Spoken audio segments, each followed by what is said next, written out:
Lake Effect brings you conversations about what's happening in Milwaukee and the people, places, and organizations that shape our community. This is Lake Effect Spotlight from WUWM, Milwaukee's NPR. Medicaid provides free and low-cost health coverage to 72 million low-income Americans and those with disabilities. Last month, Republicans in Congress tasked the House committee that oversees Medicaid to cut billions from its budget. That process, called budget reconciliation, is ongoing. WUWM's Mayan Silver asked two Medicaid recipients to weigh in on all the ways they get support from the program. Just 1 second here. We got a package here. Felicia Clayborne just got a delivery. Thank you, sir. Okay, so what we just got is a package from Walmart that has sugar-free cookies in it. So basically, that's through the Medicaid program, too. I can order sugar-free. I can order anything that is healthy through that. The cookies are for Clayborne's vision loss support group. She's visually impaired. If you see her out and about, you'll see she uses a white identification cane and sometimes a support cane.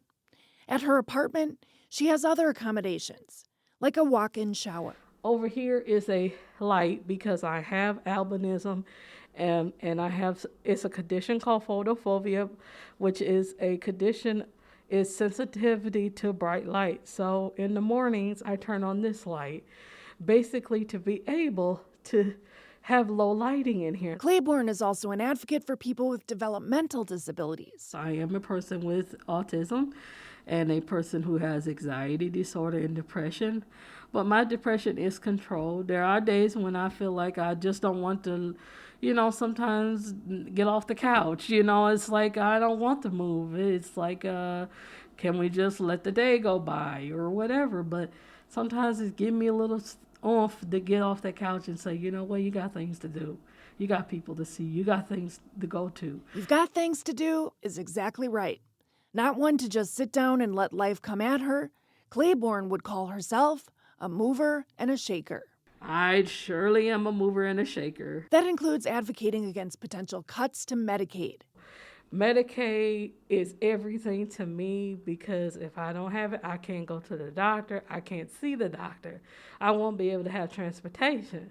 I can't walk that good. I have arthritis in my foot and in my legs. Through Medicaid, Clayborne gets health care, prescriptions, a CPAP machine to treat sleep apnea, and her Medicaid eligibility allows her to qualify for home-delivered meals. So here in the refrigerator is my Meals on Wheels. I usually get them on Monday and Friday. Medicaid coverage will be a big topic at this year's Disability Advocacy Day in Wisconsin. It's a virtual gathering on March 12th. Clayborne is optimistic. She recalls when the disability community's advocacy saved another big program in Wisconsin, IRIS. IRIS stands for Include, Respect, I Self-Direct. It's a long-term care program for adults with disabilities and the elderly. It gives people control over their own budget. They can pick their long-term care goals and choose which support services they'd like. And finally, they saved it, and I remember those days when I used to help out with putting buses together, going to Madison to be able to do that. And, I'm wondering how today compares to those days when you were advocating against cutting IRIS. Now these days you're advocating against cutting Medicaid in the federal government. How does it compare? Basically, it's more because now a lot of people are on Medicaid. And it's not just people with disabilities, people who are in low income that's supporting their families.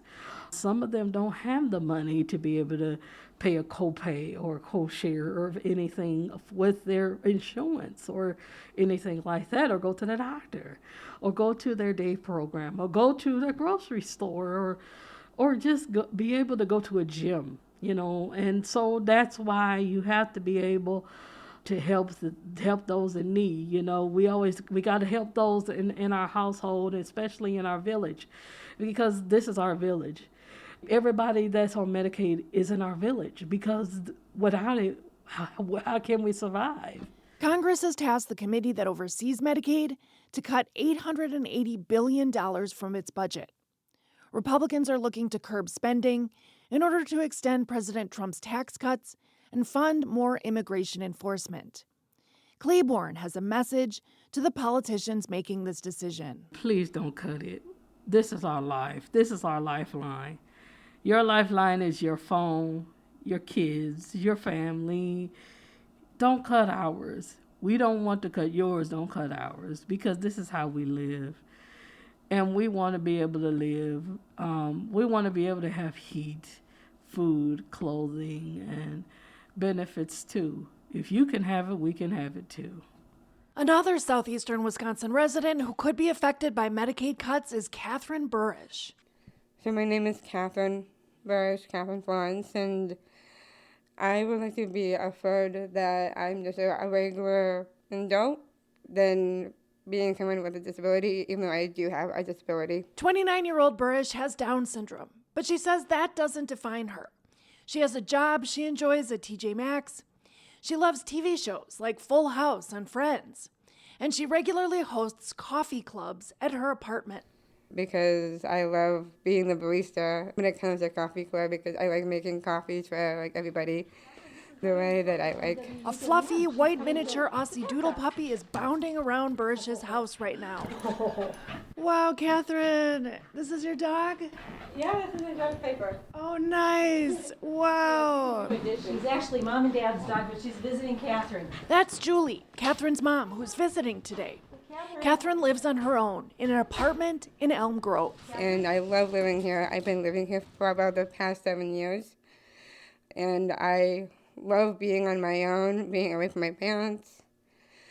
Even though I do miss my dog Piper sometimes, and but I know that she'll come and visit whenever I'm looking over my parents come and visit me, or I have them over for dinner. Julie explains that the family uses IRIS, the program we mentioned earlier that helps people with disabilities determine how they live. It allows Kathryn to live on her own with the help of support. Julie says that means Kathryn's calling the shots. And Medicaid, which is now at risk of being cut, helps make Kathryn's independence possible.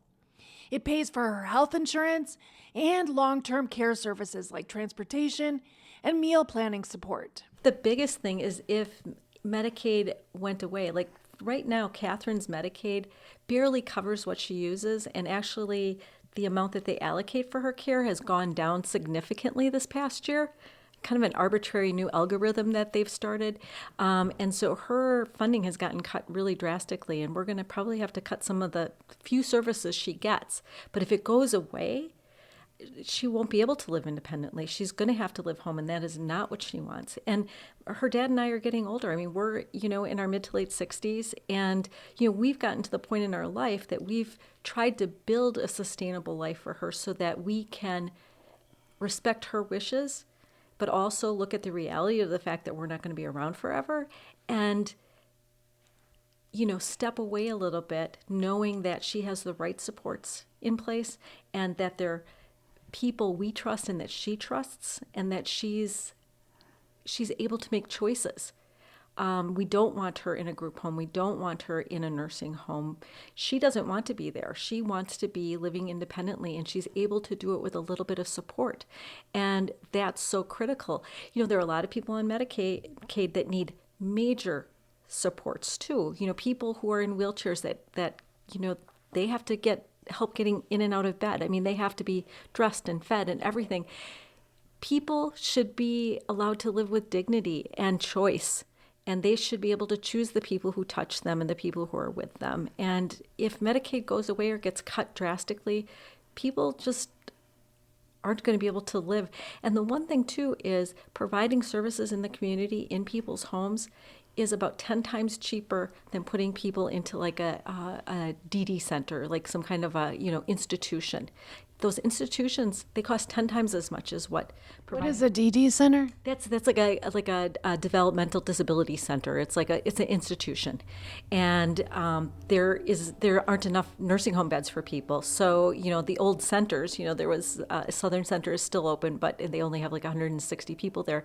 But those are the places that we don't want to go back to that. It's a poor way to live, and it's a very expensive way to live. People want to be in their communities, and having people like Kathryn in our communities makes our communities and our world infinitely better, because they are just awesome members of our community. They contribute. Kathryn works, she volunteers, she has been in a theater group, she goes to events. She's part of the community, and she makes it better every interaction she has with people. Living independently is so important to Kathryn. Living here gives me a lot more freedom to be me and be the person that I am, and just like living here and like having the freedom.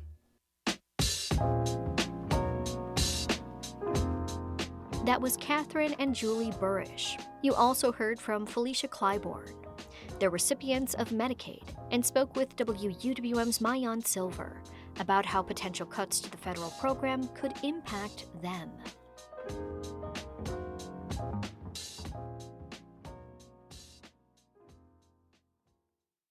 You can find more interviews like this one by visiting wuwm.com/Lake Effect. And while you're there, subscribe to the Lake Effect Spotlight podcast.